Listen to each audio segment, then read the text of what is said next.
In today's video, I'm gonna go over why we are at the end of the US dollar, how you can protect yourself, what you need to know. So first of all, what you should know is that the American US dollar represents the world's reserve currency, and it represents 60% of the entire worth of every currency in the entire world. So 60% of the entire wealth of every other country is made out of US dollars. But Brazil, Russia, India, China, and South Africa are all getting together and they're creating their own reserve currency separate from what is the US reserve currency. So they're cutting us out. And that's important for the following reasons. Number one, Brazil, Russia, India, China, and South Africa are all of the biggest economies besides the US of A. And what they're doing is they're saying, forget us and let's go do our own thing because we don't believe in what's going on over there. So they're saying we don't value the US dollar anymore, and neither should you. And one thing that you need to know is in order for a reserve currency to be valuable, it needs to be stable and it needs to be backed by commodities. And that's important for a few reasons. Number one, the US dollar has been off the gold standard since 1971. And the reason that it maintained its value is because it was the reserve currency and because petrol had to be traded into it and because it was backed by commodities. Oil,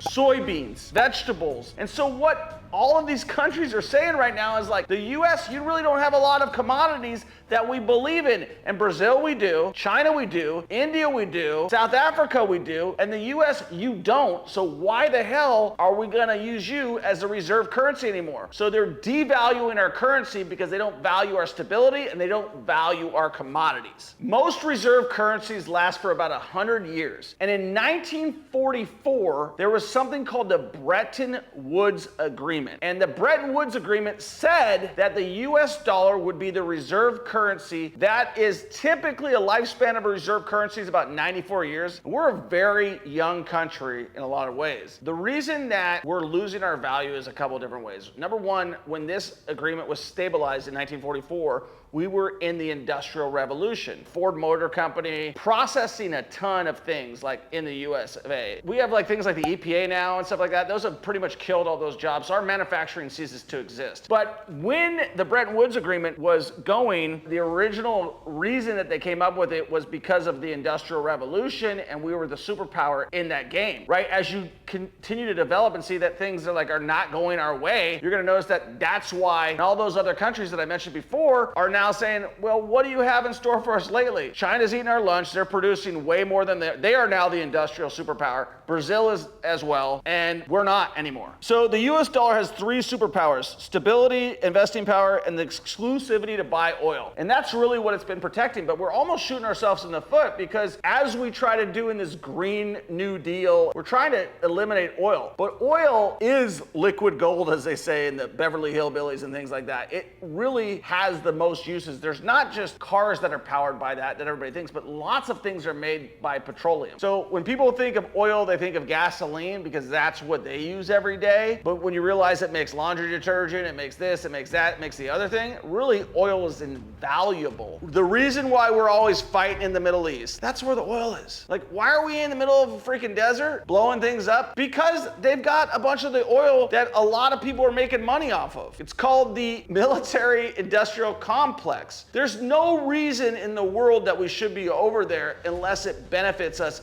huge. But the reality is you have a lot of rich environmental advocates that rather than drilling into our own and getting our own oil, and you could go, like if you've ever been to the Gulf of Mexico, it is a giant oil well. In oil, there's big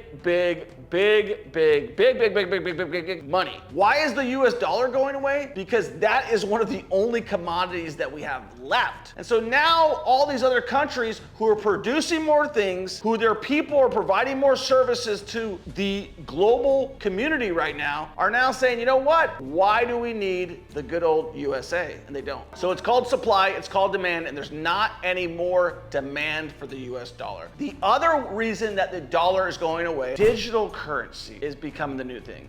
Like, it's very rare these days that anybody carries cash with them. I got 18 bucks on me, right? This is gonna go away. And it's really happening right in front of our eyes. The first digital currency was invented by Elon Musk in my opinion, which was PayPal. He exited that company. That became like how you traded stuff on eBay and get paid digitally, right? But when you make your payments right now, you have dollars that you never see, and you then send them to your credit card company. You pay your utility company. You pay your bills all electronically. So now, in order to track you, what they're gonna do is they're gonna pay you digitally. They're gonna say it's for your safety. It's for the digital revolution, because if they can control the dollar, they can control tax cheats, they can control people's money, they know exactly what you're spending. Think about that. Like, if you know where somebody's spending money, they're paying this guy and they're paying that guy, and you're like, oh, well, we're gonna shut that down so that guy can't do that anymore. And I'm gonna piss off a lot of people right now. I know a lot of tax cheats out there that made comments on my social media like that. They think, well, cash, I don't gotta report it. The reality is, if you make any sort of income, you gotta report it. Just because it's not traceable means that you don't have to report it, or there's a high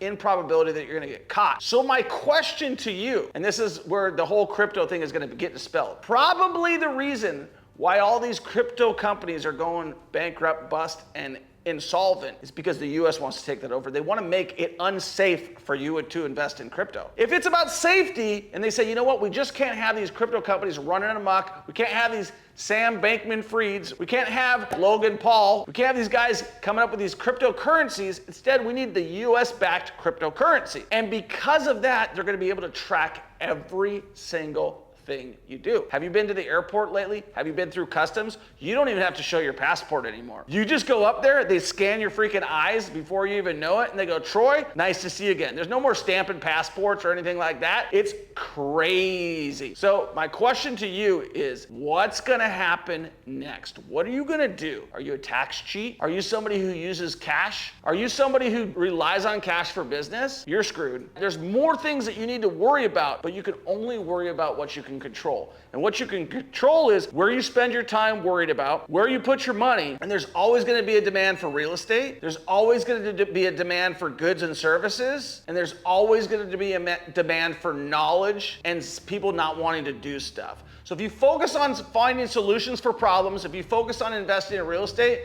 you will never have to worry about what kind of currency we are trading in. But you can impact who you elect, and you can decide who you put in office. So pay attention to what they're saying and pay attention to who you vote for. Smash that like button and make sure you take action and invest in yourself. We'll talk to you in the next one. Peace. And you can make hundreds of thousands of dollars if you start a Turo freaking business in 2023. It's cheaper than doing an Airbnb arbitrage. It's cheaper than buying a rental property. Anybody can do this anywhere.